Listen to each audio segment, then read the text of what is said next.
Hey guys, it's me, EODGamer here. In this video, I have a really fun one in addition to all the other economic analysis we have on our playlist on our channel. We are going to turn our attention to the developer side of things this time, rather than looking for a player perspective. Gacha games versus console games, which actually outperforms? The biggest question is, why are we asking this? Why does it matter to us as gamers? Firstly, it's because if developers have a framing and a perspective as well, they will likely be more inclined to affect the gacha game system, how we are going to receive new games in future. At the same time, are there more competition, less competition, and are our old console games going to be obsolete in the near future? This video is not aimed to answer everything, but I think that there's one big thing that we're going to take away is a company that actually did both very successfully, and it shows you the true difference between both of them. Now, before we jump in, the landscape of things is very broad. How broad are we talking about if we are talking about gacha games, the universe of them, and traditional games, the entire universe of them? There's so many. The biggest thing is we need to narrow the scope to have proper analysis. It makes no sense if I pluck two apples from random places and compare them to compare how the apples taste from that tree. Firstly, it needs to have similar style. It doesn't make sense to have like a tower shooter game versus like a tactical RPG kind of game. In a sense, they must follow similar stylistic presence. That is number one. The next part here is they must be almost the same success. They can't be like one super famous game and then one flop gacha game, for example. It has to be relatively even. And I think you kind of get a bit more of a challenge. It needs to be both also. So it needs to have 1 and 2, and we are stacking on a third dimension here. It also needs to have public data. If you look on the website and you search Hoyoverse active users or Hoyoverse revenue, you won't find anything because a lot of gacha games are private companies.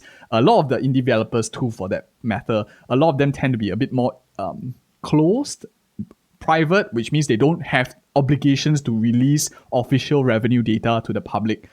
That's the third thing. And the fourth thing, ideally, as if these three weren't hard enough, we need them to ideally be from the same company. And that's a very huge ask. These are very difficult things to have all four together. So on EOD channel here, we do a lot of analysis, and I went to actually dig. I spent a lot of effort digging through as many listed game companies as I can here. You can see Ubisoft, Take-Two, anything related to gaming, I just add whatever I can. I like to do these but for my own hobby, so these videos are very interesting for me to make, to figure out more about the gaming landscape as well. More importantly is I went to every single one. You don't have to read like line for line. This is just for illustration, how many different universe of things I had to study. But importantly here is really, there is one company that fulfills all of these four objectives, and that is Shift Up, the developers of Nikke and Stellar Blade. If you have never played this game, don't worry. More importantly is the trends and the numbers it shows. That's the thing that I want to take away. I'm just using them as a live case study so you can pull up data yourself if you're interested as well. If any of you want this deck for any means, let me know like in the comments below, because I thought that no gamer will probably want to see something like this. But so Shift Up is the developer that we are taking a look at, and more importantly here is, so now that we are narrowed down to like Shift Up, which brings me to my next thing, is I want to talk about the revenue chart. I'm going to just show you straight up, and it's very obvious once this number is in. For those who are faster with charts, you might have caught it, but don't worry if you're not. I will be sharing with you everything every step of the way. So the first thing that I want to show with you is this on the right hand side over here. Let me just annotate here. You have Nikke on the top, and you have Stellar Blade. Let's change a bit of the colors here. So Stellar Blade on the bottom. Nikke is a gacha game. It has been on for 4 years. Very famous for gun girls, wiggling stuff. At least that's my opinion. And Stellar Blade, of course, is another game from the exact same developer. Wildly successful. They even have collabs with each other, and they are both fantastic games. I've played Nikke myself. It's very wonderful. Very solid.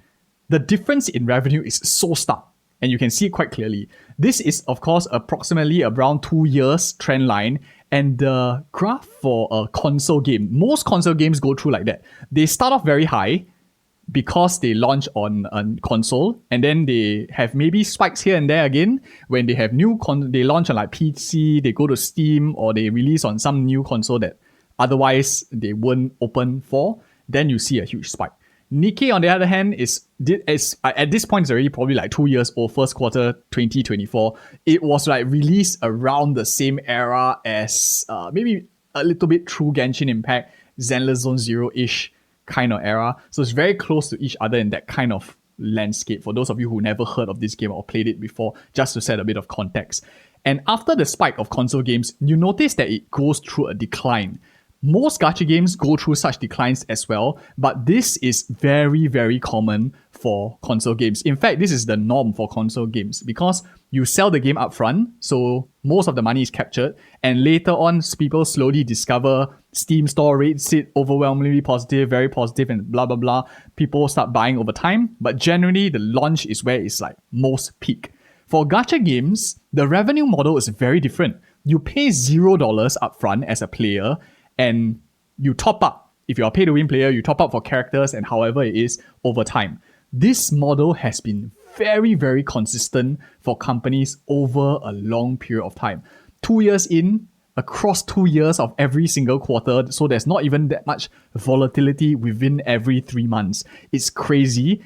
In my opinion, when I saw this, I was very, very fascinated. And I was like, this is going to inspire this video here because I'm sure a lot of you might care about economics as well. And if you're interested in more of these kind of topics, do check out the channel. I have a playlist in the video description as well. Click on that. There's more of these kind of conversations from many different angles if you want to be more of have some edutainment in terms of what you're playing so that you are more informed whenever you speak to your friends and who might not know these kind of stuff. So you can see over here, across the quarters, the absolute numbers, of course, is in million Korean won over here. You don't have to exactly know like what exactly it is, how much it is and stuff like that. But more importantly than that, I think it's just knowing that these numbers are relatively consistent. For those of you who are wondering, 1 million Korean won is really around 700 USD. So super brain dead kind of comparison is because it's like 1 is to 700, Sing dollar is like 1 is to 1,000. So to me, this is just 36 million in my local currency, Sing dollars. And if you want to convert it to US dollars, is you divide it by 70. But you don't really need to do that. Just for any of you who are like just wondering as you're looking at this video to make more sense of the numbers, my narration is more or less going to be fine. So very consistent numbers across the board. There's no ups and downs. So very, very good revenue stream already. Consistent. That's very, very important for a business. And now we turn our attention to the other side of things. So now from the right, we want to move towards the left, which is annual earnings. So why earnings are important is because companies need to pay shit. When you have to pay stuff like that, generally speaking, consistency in revenue is very important. So you can see here, 2022, which is beyond the scope of the two right graphs, is way before that. Nikke was around. 2023, Nikke was also around. And importantly, across 2023, 2024, 2025, you can see this bottom section over here. Maybe if I change the color to a slightly more obvious one, you can see the bottom 3 boxes over here. Nikke has been relatively consistent across the period of time. So one, it no longer had the same drop-off as a console game, which most gacha games go through that drop-off. But Nikke's consistency is really, really remarkable across the years. 2022 might be a bit lesser, but if I remember correctly, it was released towards the end of the year. That's why it didn't have the full year's revenue. So don't be deceived by this small number, because the full year was in like 2023. So Stellar Blade, similarly, first year, maybe a little bit in 2023 here. Or was there even anything at all? I believe maybe not. Yeah, nothing at all. And then it came out in 2024 a little bit and it started to push up higher. So we don't get to see the declining graph later on because as of time of recording, we are still in 2026. But this video is timeless. So anytime you are looking for concepts, whether you're watching this in 2028, 2029, it'll always be relevant. That's the beauty of our economic analysis videos on the channel as well. But more importantly than that, you can see that operating margin also remains stable, but it went down a little bit as, of course, Stellar Blade went up, which is going to be the next thing that I want to talk about, which is how profitable are they? So good consistent revenue is great, but if your cost is like you're only getting $1 for all of this as profit, it's not really a great game for developers in general. What's more important is we want to show you how much money they make after deducting like paying your employee salaries and whatever not. So we start off chronologically. We will start off first with the first part here, which is Q1 2025. So Q1 2025, you can see over here is when Stellar Blade, this is the second line here, so Stellar Blade is here in the second line.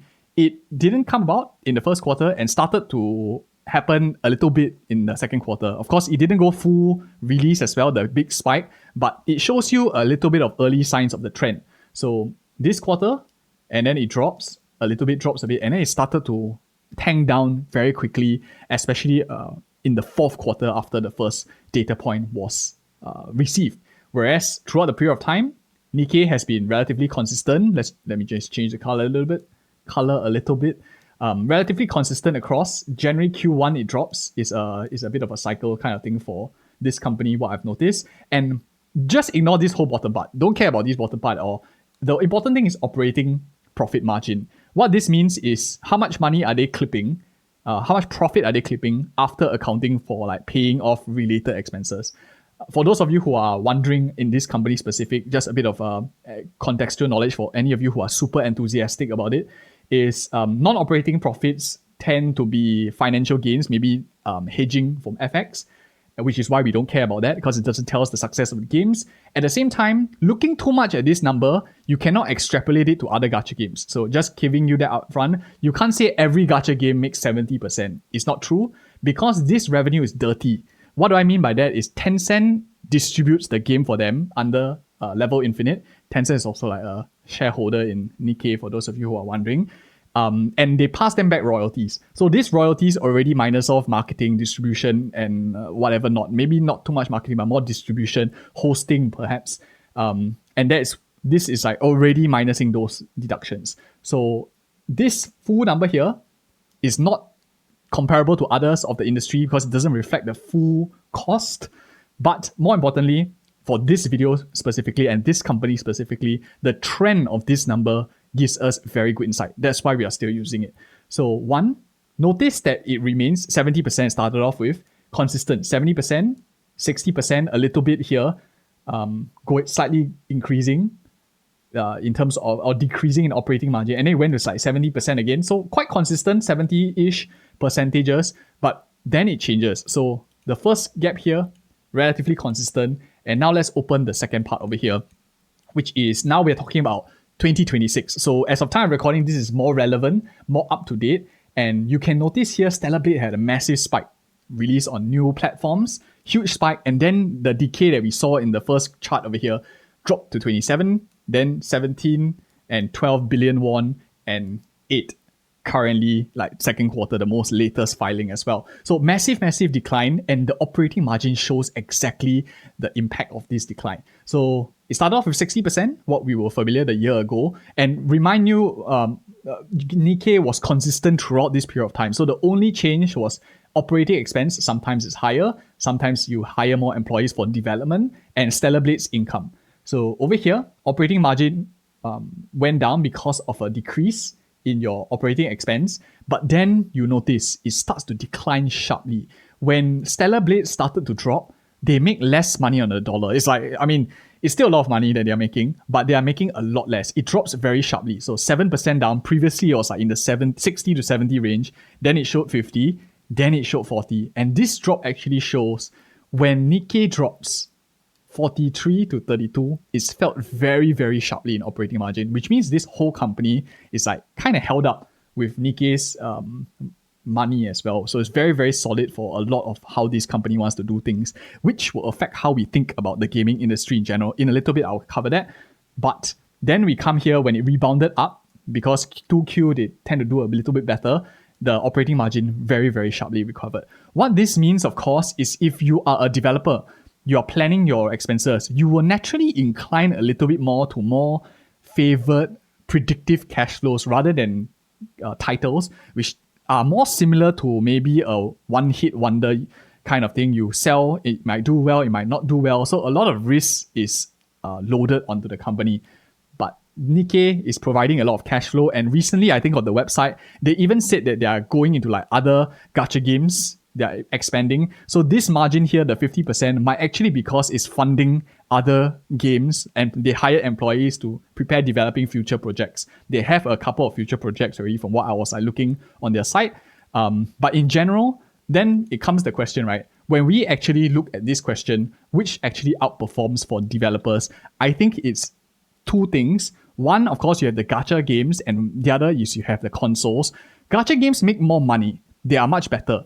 But doesn't mean that console games doesn't have a place. Some people just don't like to spend money every single time. And maybe for us, like working people, or maybe you're much more busier in life as well, you don't have time to play a gacha game every single day, log in for dailies. You quit, and a lot of us, once we quit a gacha game, you realize it's very difficult to join back unless you are just looking for story because you get detached. So that live service element is actually something that hooks players into the game, which Nikke does that very, very extremely well. On console games, the other side is you pay for what you get, basically. That's the key distinction for console games. So if you don't feel like playing that month, you don't pay at all and you lose nothing from it. So advantages of each of them. More importantly is gacha games are actually very costly for servers. You need to build your data centers or like purchase these kind of spaces from big companies to hold your data because so many different players interact with all the servers where they level up, then they have to record all your pools and stuff like that. So very expensive. Indie developers would tend to focus more on console games, so you might get a lot more creativity flowing in the console game space, whereas the gacha games is usually models that have been successful. People don't really want to take too much risk because it's a lot of investment on the game itself, like console game. On top of that, you have to pay for all these servers and fixed costs that if otherwise the game is not successful, it's a huge waste of money as well. So two different things. The next dimension of things, because this is meant to be very, very holistic. Now we're talking about the development point of view, but really in terms of outperformance for developers, I think I see gacha games in a different light, especially with Nikke, is a good gacha game that is able to hold its audience for a very long period of time is actually way better. It funds the development of other console games to allow the company to be much more creative. And at the same time, gacha games do something very interesting is that it kind of leverages other whales out there. So if let's say normally I had like one whale buying my game, if that whale stops spending, I don't really get anything. If I had many, many whales like Nikke, so many pay-to-win players, if this patch, this guy doesn't feel like paying, he suddenly stops, the game doesn't die. Because everyone else is supporting the economy, someone else is pulling. In that sense, gacha games actually give you a lot more quality relative to maybe the amount that you spend. Especially you can see that for a free-to-play player, for just a monthly pass player, you pay $5, you dip out, you get a very, very solid game, especially if the company reinvests in the game. A console game, to get that similar quality, you might have to pay $80 upfront, have a PC maybe, and some other things, which is a huge barrier for entry. So overall, I think there are pros and cons for both of them, while for a dev point of view, definitely the gacha game model appears to work much better, which is why so many more companies are entering the gacha game space, which is going to be our next video, a landscape analysis on the market, and I think you will find it very insightful what's going to happen. If you're interested in that, stay tuned to the channel. Make sure you like, comment, and subscribe if you find these kind of videos different on YouTube, and also you're interested to know more and be more educated in the space that we are playing in so we can hold better conversation with our friends. Share this with someone that you might want to know this information as well. Otherwise, thank you guys so much for watching. Check out these two other videos as well in the meantime, which talk about similar concepts from the opposite side of the dev table, the player's perspective now. Thank you again. See you guys in one of these ones. Bye-bye now.